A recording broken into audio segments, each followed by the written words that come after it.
Welcome, everyone, to a new episode of the Conscious Action Podcast.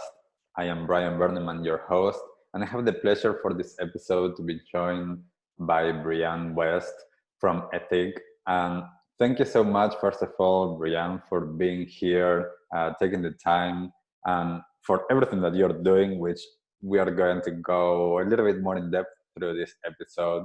And as I always do with all of our guests, I'm going to ask you to please introduce yourself. No problem. Thank you for having me. So my name's Brianne West. Most people know me from being the founder and CEO of a company called Ethique, which is dedicated to ridding the world of single-use plastic bottles. Outside that, I'm a bit of an environmentalist, animal obsessed, kind of a bit weird in many, many ways. And I think that probably sums me up quite nicely. Beautiful. And just to get a little bit of the story of how you got here, can you tell us a little bit about growing up? Were you already interested on all of these topics, or was it something that you discovered a little bit later on? I've always been quite environmentally minded. As I mentioned, I'm animal obsessed, and I always was as a kid. So I was forever bringing home hedgehogs that probably didn't need rescuing, and rescuing worms out of puddles, and just people used to ask me what I want to do, and I said I just want to save the world, and I had no idea what that meant, but that was kind of the mentality. So I was brought up. My parents have always brought me up to believe that anything within reason, but pretty much anything is possible, and that I have the opportunity to go and do whatever I like. So I have a very privileged childhood, and I had very, very supportive parents, and whatever I wanted to do, no matter how strange, they would always back it. For example, when I was 8 years old, we had just moved to New Zealand from the Isle of Man, and I set up a pet detective agency where I would go around the neighbourhood in Dunedin and try and find lost animals. It might be an odd thing for an 8-year-old to do, but yeah, they were very supportive of that, for example. Wow, that's quite that spirit of wanting to help and do good and initiative, and that's so amazing. I am as well really blessed with having parents that supported everything that I wanted to do, and of course guiding me into different things, but always Oh, supporting me to be that. And I know that that's not like that common and for many people, and like I do feel like I'm really blessed with that. And I wanted to ask you in terms of that, once you decided, okay, like I'm going to study, like did you have already in your mind when you're going to uni, like this is the direction that I wanted to go, or were you just interested in, like the science and all of that? no, I didn't really know what I wanted to do because I really, really love science, pretty much across almost every facet of it. Um, so I did some physics papers, I did some chemistry, and obviously I did some biology. And the thing that fascinates me the most is actually microbiology. Mm, So I did an awful lot of microbiology papers, and I find it fascinating. However, the flip side is that often in sort of disease prevention and research, you often have to do animal testing. Not always, but certainly it appeared to me at the time that if I didn't want to test on animals, and I don't, mhm, um, that career might be a little bit restrictive. And also I don't want to spend, or didn't want to spend, my entire life in a lab or chasing grants, which outside looking in, it also seemed that uh, that was quite a lot of what the job was. It just didn't suit my personality. So I wanted to know how I could combine sort of my environmental leanings, my strong hatred of authority and being told what to do, and this passion for science. But could I combine them? So I'd started a couple of businesses when I was 19, when I first started university, and they were just ordinary bog standard businesses. Their first and only goal really was just to make money, as most businesses are. And I got very bored with them very quickly. mm, So I sold them both and realized that I wanted to create a business that had a purpose. And that was where the culmination of those three passions really combined. And that was where Ethique came from. But certainly when I entered university, I had no real clear direction. If putting Ethique aside, if you asked me what I wanted to do in 10 years' time, I have no idea. mm, I still don't know. But I don't think that matters. yeah. As long as you follow your passions, if you are in the position to do so, Mm. then something will happen that you will enjoy eventually. Yeah, that's wonderful. And before we get into ethique, those businesses that you mentioned just now that you started, what did you learn? And what were the biggest like learnings and the biggest challenges in those? From a personal standpoint, I learned that money is not what interests me, and I am not motivated by simply making more and more sales with no real reason. So that was why I got bored. But I did, from a business perspective, I learned an awful lot of good skills, like how important financial management is, which might seem obvious to a lot of you, but I just never prioritized it. Um, lots of really basic business skills, how to motivate a team or how to negotiate a lease, those sorts of things. So the first time I'd ever encountered them, I didn't really have anyone to help me lead through it, to help lead me through it, but kind of just figured it out, and the most part, they worked out okay. I learned a lot. And I would say that the financial piece is probably the biggest, because it was the biggest challenge. Mm, wow, yeah. And so you work on these different ventures, and then you decide, okay, I'm going to go with what at the beginning was called sorbet. Yes. Yeah, it Yes. was at the first time. Um, I started sorbet in my kitchen when I was still at university. It was this idea of ridding the world of plastic bottles. I was quite naive. I was probably at quite a young 23, 24-year-old. I'd sold these other two companies. I'd gone back to university to study. Um, it was sort of an odd time to start a business, I suppose, really. Sorry, someone just opened my door and distracted me. What was your original question? Just what was the beginning of that and with sorbet? Like, just how Yeah. did you lead into it? Yeah. Yeah, so a combination of those three passions, as I mentioned earlier, the science and the environment and the business love of running a business, because I believe that business has the power to solve all the problems, more so than government. I think it's quicker. Mm. Um, so I just thought, you know what, I'm going to start a business that does good. And to do that, I'm going to rid the world of some of the waste that we have. I have cosmetic chemistry knowledge. I have science degree to lean back on. So I'm going to give that a go. And just decided one day, honestly, I know a lot of people ask me for, is there a big story? Did you write a business plan? Did you talk to lots of people? I didn't. I just said, I'm going to do this. And then I went and did it the same day. All I did was order some ingredients online and started experimenting in my kitchen. Mm. And with that, because for me it's interesting, when we started Conscious Action, it was literally like something like that. It was like, it was just me and my business partner. We were like, oh, let's get together and let's think what we want to do, because both of us weren't doing anything like specific at that moment. And in 3 hours we had like the name of the business, we had a basic website and already the first few things, and zero money. And I think that was one of the things through the years that I really resonated with what you're saying, is that financial side of things when you are running your own business, getting more clarity. And now, for me at least, lately this year and a half, getting some mentors to support me with that. Yeah. Yes, That mentors are has been a hugely big important. thing. Yeah. Did you started with some mentors early on with that, or? Not really early on. So I met my initial business partner probably 2 years in through a university competition, and he was probably my first official mentor. But I've had several along the way, and probably my biggest mentor ever has been our current COO, who was an experienced businessman who came into Ethique to help scale the business for just 10 weeks. That was what he was going to give us, and now he's still here 4 years later. Wow. And he's been able to train me in pretty much all aspects of running a business, really, which has been really nice. Yeah. So for everyone that doesn't know enough about the issues that we have with the plastics in the world, can you go through a very brief explanation of why for you that was the big deal? I didn't know then as much as I know now about it. And I don't think, I know for an absolute fact there wasn't the public awareness around plastic that there is now. So back then, really, I just thought how ridiculous it was that we use so much plastic when we know it doesn't biodegrade, it doesn't compost. So we know that it's going to be stuck in the landfill forever. But the idea that there was so much plastic in our oceans wasn't as I guess I kind of knew it, but I didn't really know how big the problem was back then.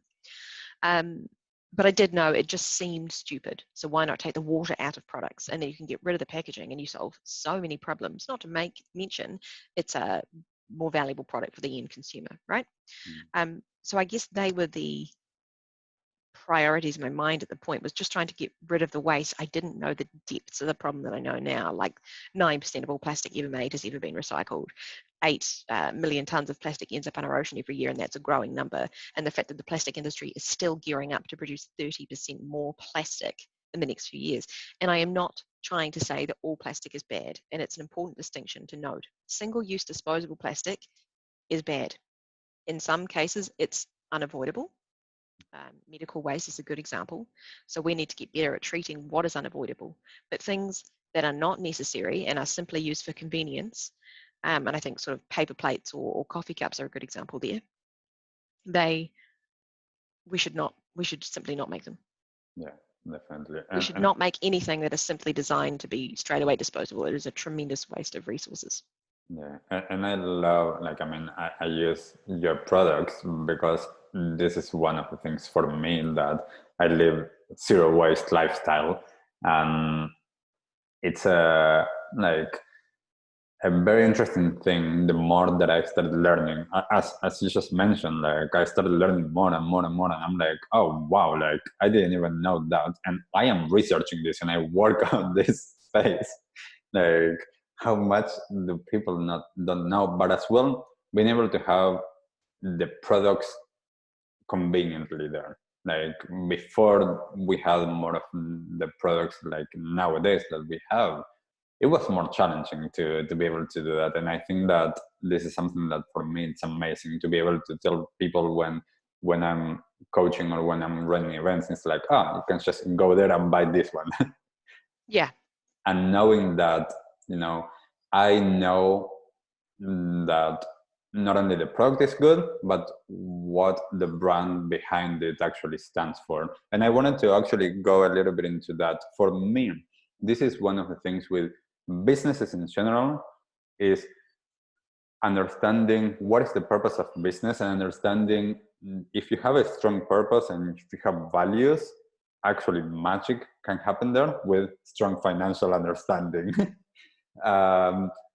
What was, and you mentioned already a few things that were values for you that you brought to Ethique. Can you talk a little bit more about what are the values that Ethique has and that people should know about?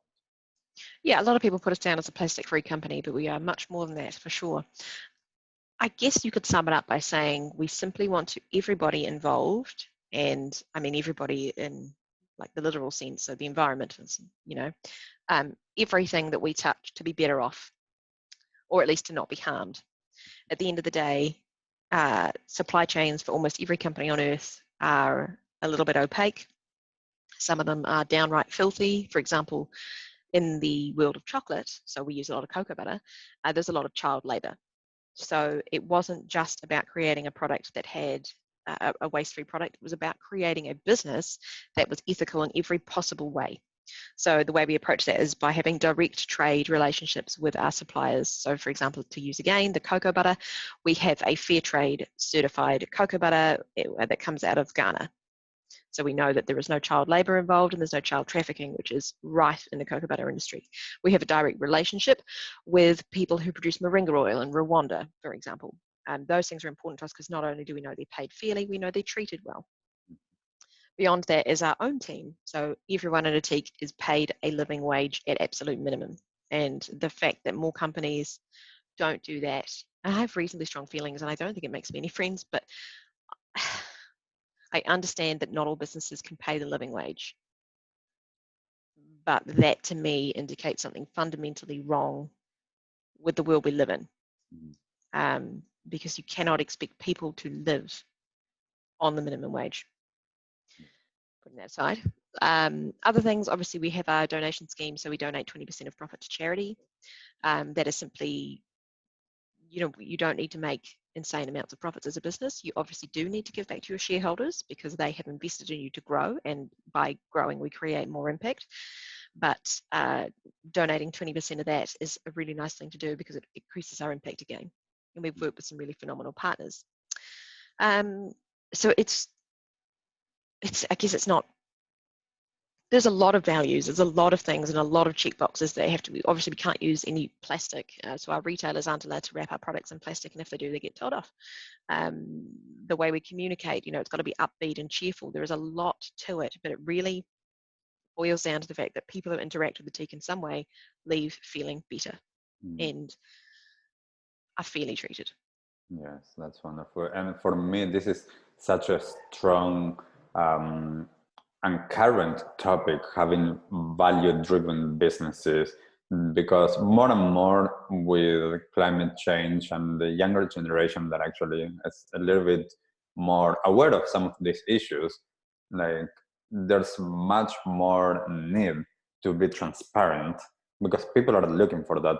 And I much rather support brands that are a little bit more expensive for me, even though at the end of the day, the true cost is actually not that much expensive, but actually supporting those that I know that are doing good. And when I see that, like, I know, for example, like being vegan, like I'm looking already like a product that is not tested on animals, that there's no animal products there. Palm oil for me as well, with a lot of the products, it's a big issue. So knowing that your products are palm oil free, and as well, I know that all of these certifications actually are quite a big deal, because also you need to prove that. Yeah, some of them are really, really hard. What was the process, especially, I know that the process with B Corp certification, actually, it's a tough one. Can you go through a little bit of what are the things that you need to understand to get some of the certifications?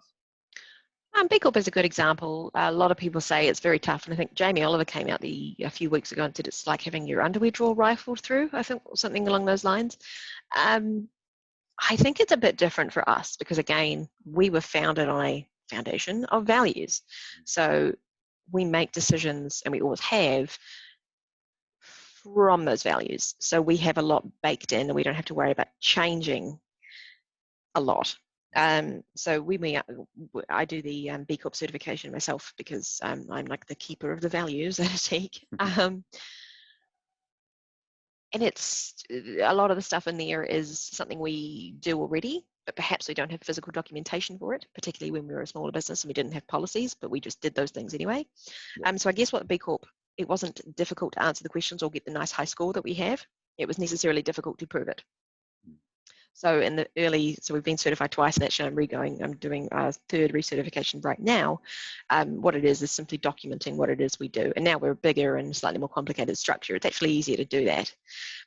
However, if you were a company that's more typical and more profit first, which is 99.99% of most companies out there, let's face it, and that's not to say those companies are evil. Things are changing. That's just the structure. Then it would be harder to answer those questions because you wouldn't necessarily consider all of the stakeholders in your decisions you've made previously. So I can see why it would be tricky. Palm oil certification was quite difficult. That was because that's tracing your entire supply chain. It's relying on suppliers to give you the truth, to tell you things that they may or may not want to tell you. It can be a tough one, that one, but it took us about 6 months to prove our supply chain was entirely palm-free. So we were palm-free before then, but that certification not only gave our consumers that added sort of comfort, but also made us way more comfortable in our supply chain.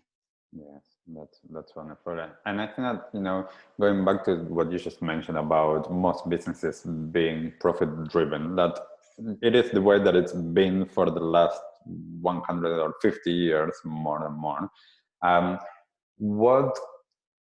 What is it you think about being able to actually think of all of the stakeholders and not just the shareholders? And how do you see that going in the next 10, 20 years? Are you seeing a shift there? Is it going too slowly, or are we going in the right direction? I definitely think we are. I think is it Milton Friedman's idea that a business simply exists to make value for its shareholders? I think a lot of businesses are fast saying that is an old, outdated methodology, and new businesses are being started typically have a purpose, which is fabulous. But more importantly, the big guys out there are putting purpose into what they're doing. And obviously it's going to be a lot harder for them because they are probably staffed by, and on their board they'll have people who still believe in the older way of doing business. So they've got to convince those people, and then they've got to change these massive machines that have been charging in one direction, and now they've got to slightly tweak that. So that's a big job. But I think it's pretty evident that a lot of those companies seem to genuinely mean this. And I do sometimes wonder if we don't quite give them enough credit for the hard work that they must be putting in. Yes, absolutely. They have made decisions in the past that I wouldn't make, and they still make decisions that I wouldn't make. But we can't underestimate the changes they are trying to make. And I think one of my favorite examples, and some people might say this is odd because it's a competitor, but is Unilever. I genuinely think they are trying to make changes that are impactful. So by and large, yes, because of consumers demanding more from their brands, without question, we are going in the right direction. But these things take time. Yeah, And it will take, lasting change takes time. It's easy to have this flash in the pan movement and then nothing happens long term, right? That's easily achieved. We don't want that. yes, You want something that sticks. Yeah. And talking about change with that, what has been your experience? Because I do think I had this for many years, that I believe that in the top positions, there should be women there. I think that brings more of the heart, that brings a more horizontal perspective and more of a nurturing perspective. What is your perspective on women leadership, and what has been your experience being like a woman in business leading such a big now brand? I probably have a slightly different perspective on this than a few people, because I believe, obviously, equal representation is very important. It is not limited to just women versus men either, and it should never be women versus men. It should be all of us together. And that means every single person represented in some way, shape, or form. But sorry, I just dropped my pen. However, I think the conversation needs to be, what are the qualities of leadership that we like in women, and how can we encourage more of that in men too? You know, it's part of the idea of toxic masculinity, right? It's no feelings, it's no empathy. That's poisonous to men as much as women. So we need to try and encourage those characteristics in leadership, as well as getting more women on boards, getting more women in executive positions. We need to think about what it is we like about women leaders, because without question, the countries, for example, that have done the best fighting the pandemic have been led by women. So what is it about those women that has made them so successful? I mean, you can point out a few obvious things. So how can we bring that into our leadership styles?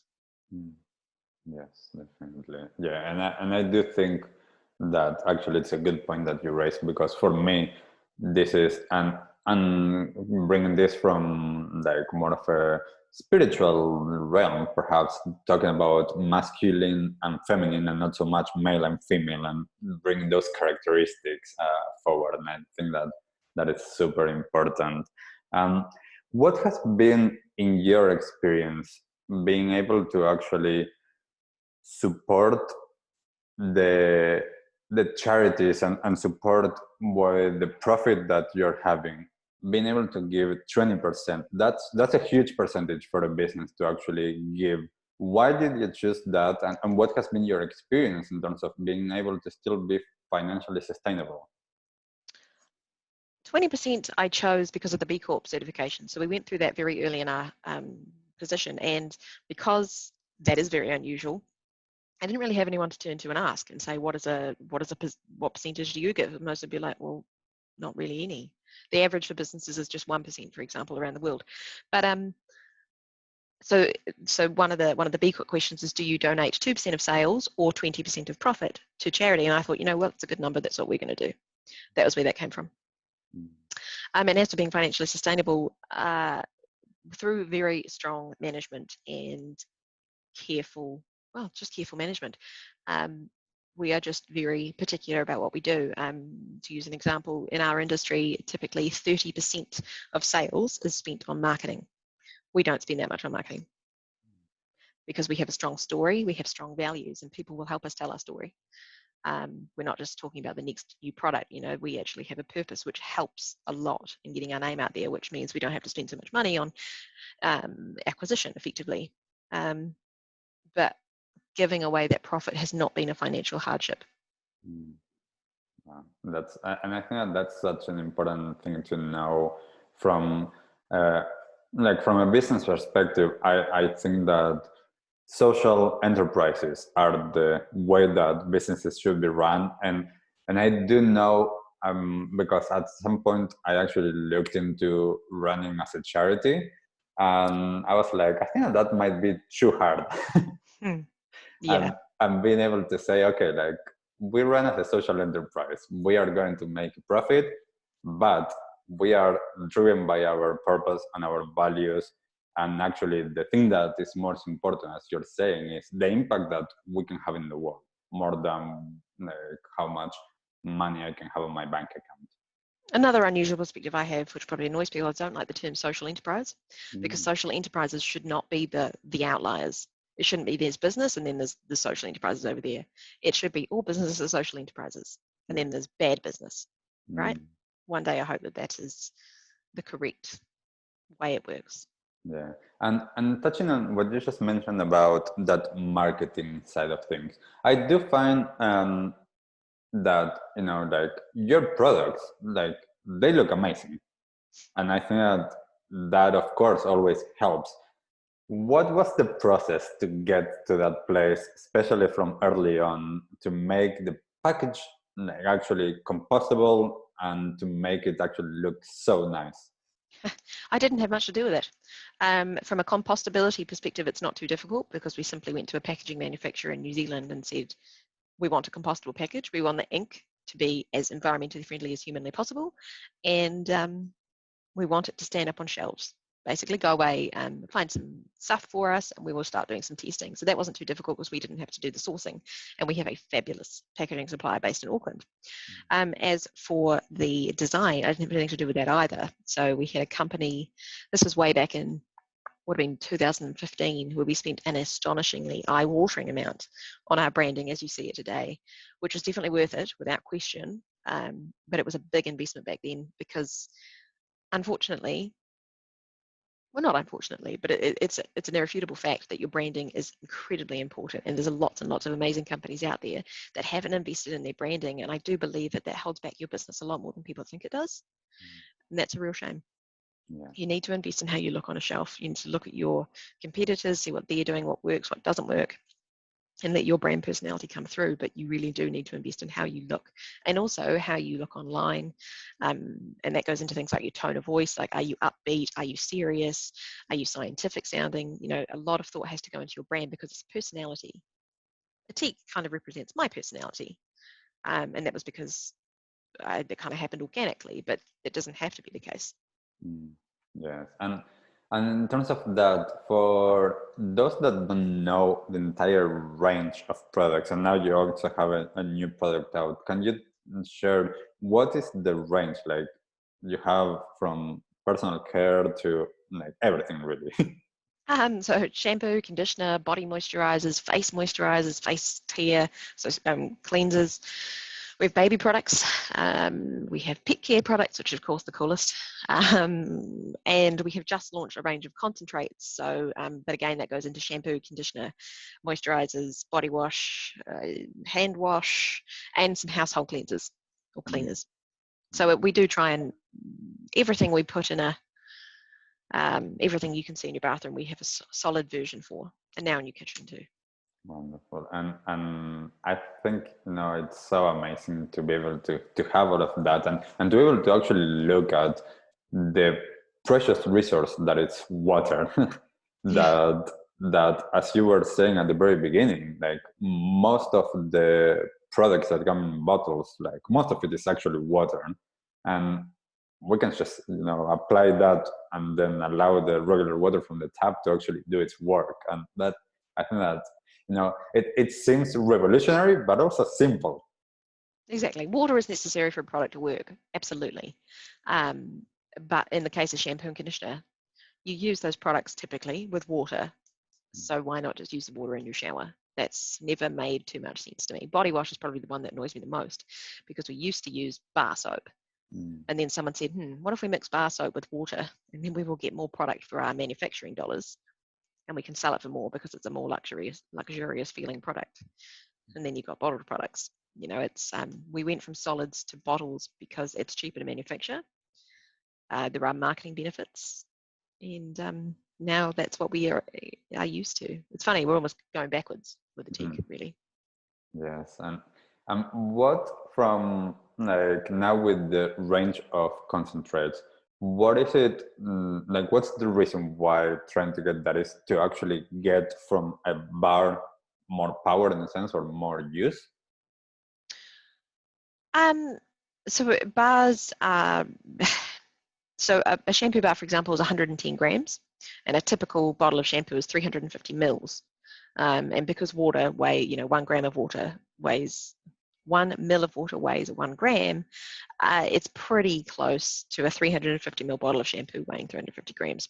So it sounds on the face of it that there is no point in going to a bar, but because you mix about a 10% solution on your head, that's what it typically works out to be, you get an awful lot more shampoo. So that's why one of our solid shampoos is equivalent to 3 bottles of liquid shampoo. And all you have to do is make sure you keep it dry between use. It's not really difficult, but unfortunately some showers do limit that, which is why we've released the concentrate range. So for people who do prefer that liquid product, they can still buy a bar in store, snap it up into little pieces, pour water over it, and make their own liquid product. Yeah, that's awesome. I saw yesterday the launch of the product, and I loved the video as well. And I was like, They did such a good job. yeah, this is so good. And I would love to know a little bit more. What was the experience for you and for the business in terms of, you start sorbet, like you start making this in your kitchen, and then this starts to grow and grow and grow. What was that process like? That's a big question. I don't really think it is a process. And I don't really think I can even answer that for you, because anyone who's ever run a business will know that there is just as many downs as there are ups, and there are more challenges than there are successes a lot of the time. But what does change is your approach to those challenges. What seemed just monumental problems. Can't think of an example right now. Okay, so we ran out of a surfactant. So that's a product that makes shampoos foam. We ran out of it 3 weeks before Christmas, about 7 years ago. So we missed Christmas for that year. That would never happen now because we've got much more robust supply chains. But I can assure you that feeling was terrible. It felt like the business was over, that I was a complete failure, that everything was going to fail. It was an absolutely horrible, terrible time. Now, you would skip all that drama and just go straight to let's solve the problem. So you become much more resilient each time you have that down, which is quite nice. But I mean, every business is different. I guess it's kind of like a staircase, right? So you start at the bottom, you don't really have any demand, but you're going to try and build it. So you do a whole lot of marketing, you get a spike in demand, and then you think, oh God, how am I going to make all this stuff? So then you may turn off the marketing a little bit and figure out how to scale. And then you're at the point where you can scale to meet that level of demand. So you go up again in more marketing, more exposure, more expansion internationally, and then you have to figure out how to scale again. We are now at the top of that staircase and going quite a nice steep curve. So we've got a lot of supply capacity above us. The biggest challenge for this business has always been supply. It has never been demand, and that's unusual, but that goes back again to having a purpose and a story that people resonate with. Yeah. And how has this year actually impacted or has been challenging for the business in terms of both the supply chain and the, being able to actually take that product everywhere? It has not been as challenging as we thought it would be. We thought it would be very, very, very bad. We were quite worried sort of around about March, April. It has had an effect, obviously. The team were fabulous when we were working from home during lockdown. That went beautifully. So all that was fine. Difficulties have been sort of international freight, so getting products in and out of New Zealand, getting ingredients in and products out has been difficult. However, that is beginning to resolve as international freight kind of picks back up and people sort of get used to the new normal, I suppose. Sales have been pretty strong. We're in a good industry to be in a pandemic. But what has been difficult was figuring out how to talk to our audience at a time when so many people are facing hardship like never before. So you don't want to come across as, business as normal, but you do still need to operate to a degree as normal. So there has been a balance to walk. And actually, we've just been really frank with our customers and said, what do you want to hear from us? Do you want to not hear from us? Do you want us to talk about the pandemic nonstop? Do you want us to carry on as normal? And overwhelmingly, in fact, I think it was 100% said carry on as normal because I just don't want to hear more about the pandemic from you guys. And fair enough, I wouldn't either. So it's been lots and lots of changes, but it comes down to having the amazing team that I have that figure out challenges on the fly.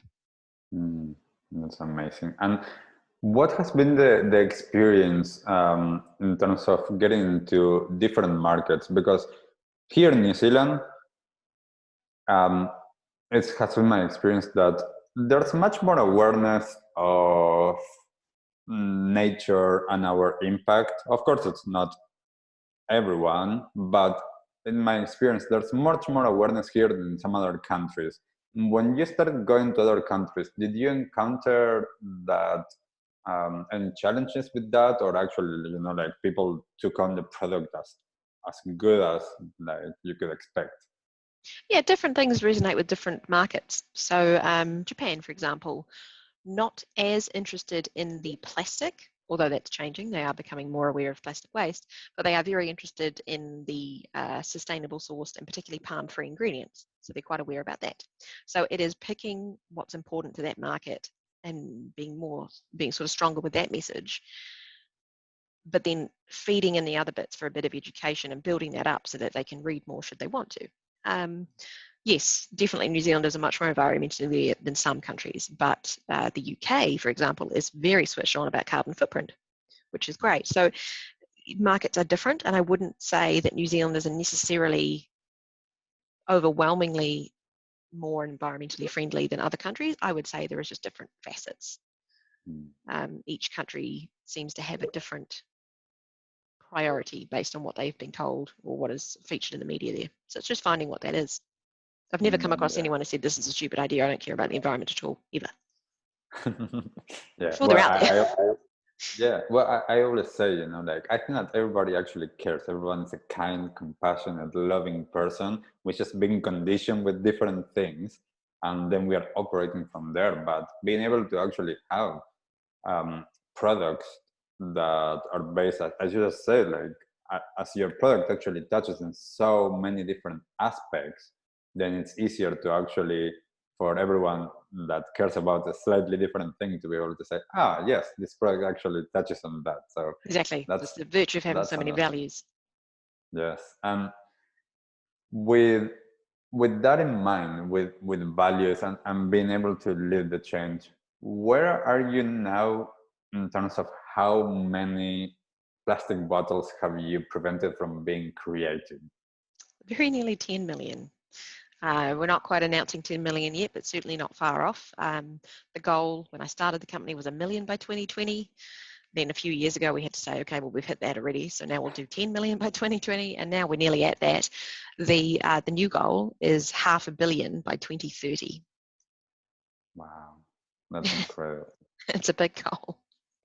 Yeah, and as you said at the beginning, this plastic issue, it's not only the fact that you are like doing this you're preventing creation, because that's where we help the problems. More and more creation, and you said even still the plastic companies are planning on ramping up and continuing. So we can all do the best that we can to actually choose actually vote with our dollars and buying products that are not feeding on that demand. So Yeah, That's exactly right. Look, it's not the individual consumer's responsibility to fix this mess. We have all the solutions that we need to fix all the problems that we have. We just often don't want to use the solutions. But we need big businesses to jump on board if they haven't already and start making some serious change. We as consumers can influence that through voting with our dollar, as you said, but also by telling them that's what you want, by asking them what they're doing for this.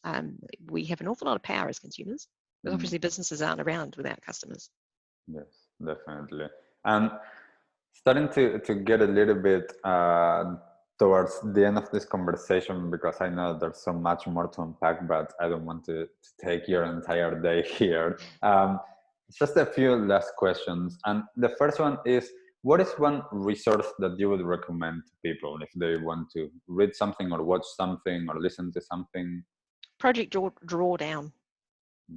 It's all about the climate crisis, and it's the top 100 solutions that we already have, and how and what their impact would be, and what their cost would be.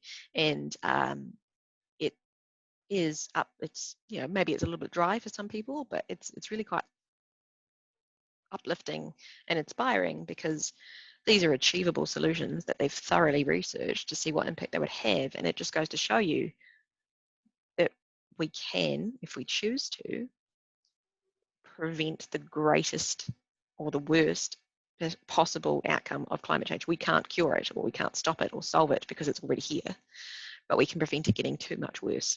Obviously, a lot of it's baked in, as it were, for years to come, but we can stop it getting to its absolute worst level. We just have to make the decision to. And Project Drawdown has some really, really great information for people who want to do something about it. Yes. I took part of a workshop on Project Drawdown, and I've been reading quite a lot, and it's an amazing amount of information, an amazing amount of analysis that has been made to get to those key things that we can actually, as you say, like, it's just choosing because the solutions are there. Exactly. We can do it. What is your one go-to tip to share? I think I probably talk about this a bit too much, but just in general, don't take or buy something if you don't need it, because not only does it help you live a more zero waste life, and zero waste is, look, I mean, it's nigh on unachievable, to be perfectly frank, and you shouldn't feel bad if you can't live zero waste, but simply saying no or not going to buy something that you don't desperately need will go a long way to that. Will also help you save money. So it's a double whammy. Yes. I often talk about this, like, actually, like, for me, like, striving to live zero waste and more environmental friendly, actually it's super cheap, like, compared to what I used to spend before. So yeah, a lot of people spend money trying to be zero waste, but that's actually the opposite. You don't need to. You might need to, like, buy a couple of reusable something or others, but it shouldn't cost you lots. Because you just don't need to buy stuff. Yes, definitely. The best product always is the one that you already have. Exactly. Beautiful. What, on a personal note, what has been your latest small act of kindness? Ooh, I hope I do one at least every day. I don't know if I'm allowed to say it, but I funded a friend who needed medical care for her animal, and I did that. I paid for that. I don't know. That's beautiful. Yeah, that's such a caring thing to do for your friend and the animal. Yeah, well, I'm lucky to be in the position that I can do that. Yes, definitely. And similar perhaps to what you mentioned before, but what is the one thing that you wish everyone knew in the world? I've said this now 3 times in this podcast because I think it's really important, but it is with the solutions to all of the problems we face, we already have. Lots of people think we need to go and invent amazing things, and obviously more inventions or more investment in things like carbon capture technology and renewable energy is useful, but we have all of the solutions we need to solve the climate crisis.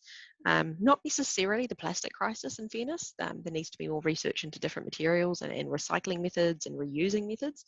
But in terms of the climate crisis, we have all of the solutions we need. So there is no need to be apathetic about it, and we can fix it. Yes, Yes, we can. That's such a good reminder, multiple times. I say it a lot. uh, we need to keep on repeating it. Like we need to keep on repeating it. That's so important to do that. How can people follow you and follow what Ethique is doing? On any social media platform, really. You can follow Ethique on Instagram at Ethique World, on Facebook for the same. And if you're interested in what I do, I have an Instagram where I try and chart my life. Wonderful. It's pretty boring though, really. Follow Ethique, it's more interesting. Yes. Some people like different things, so Yeah, well, mine is mostly about horses. Oh well. If you love horses, follow the personal one. If not, follow Ethique. And go and check out the products on the website. Go and buy them and use them. I would love to know, because this is something that I ask a lot of times when someone is trying out something different. So if you have never used a shampoo bar or conditioner in a bar, I would love to know your experience, and I would love to know what you think of the product and how it feels, and also the new products. I would love, and I'm going to actually, as soon as I run out of my products, I'm going to go and try the concentrated ones. Yes, awesome. We're very excited about these, so do let me know what you think. Wonderful. Thank you, Brianne, so much for taking the time to be here with us, for sharing, and for all that you're doing, because as you said, you are actually doing what you're talking about. You are being part of the change. So thank you so much for everything that you're doing. And thank you for everyone that has been listening to this episode. And we'll see you on the next one. Bye. Bye.